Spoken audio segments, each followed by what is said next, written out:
Thank you. Dr. Lee, can you explain to me how organ donations are done at Georgetown Medical? What kind of codes of conduct must be followed in order to get consent for organ donation? I'm not at Georgetown, but at Mercy Hospital in Pittsburgh, there's a consent form that's very detailed, and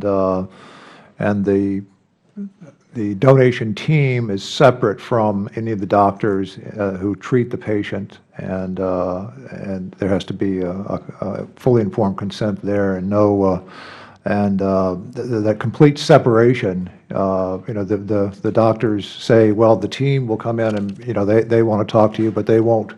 The doctors who are treating the patient or will not bring up with the family the same. So is there any contact between the person giving consent, the recipient of the organ, the technician that is transferring the organ, or the physician that's procuring the organ during or before the forms are signed or consent is given? There's not direct. There's contact between a team that mediates between the procurement. So there's a mediator. And that team is the one that speaks to the family members and patients. But there's always that go between, that mediation. Great. I want to focus again on trying to protect the minor. Is it possible, Dr. Schmainda, did I get Schmainda? that? Thank you. Is it possible for a minor undergoing an abortion procedure to be faced with the decision to donate tissue on the same day that she's receiving that procedure? That's unconscionable. No. At that age, no, that should never happen. Does that happen? I am not aware. I mean, I'm not in that industry.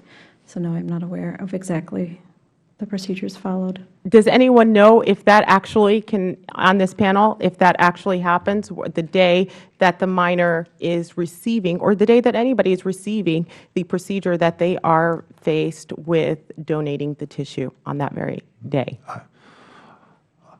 I don't think so. I don't think so. Yeah. Okay. Except for abortion, I think it is.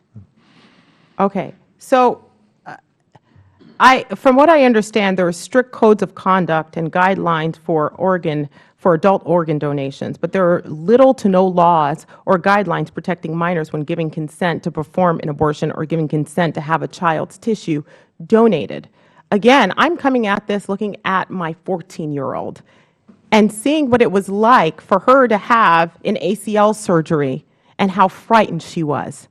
I couldn't imagine a 14-year-old going into a clinic without someone there that she trusts, that's an advocate for her, when she is faced with an organ, with donating tissue of an organ when she is going to be receiving these procedures herself. I couldn't imagine doing that myself, let alone a minor.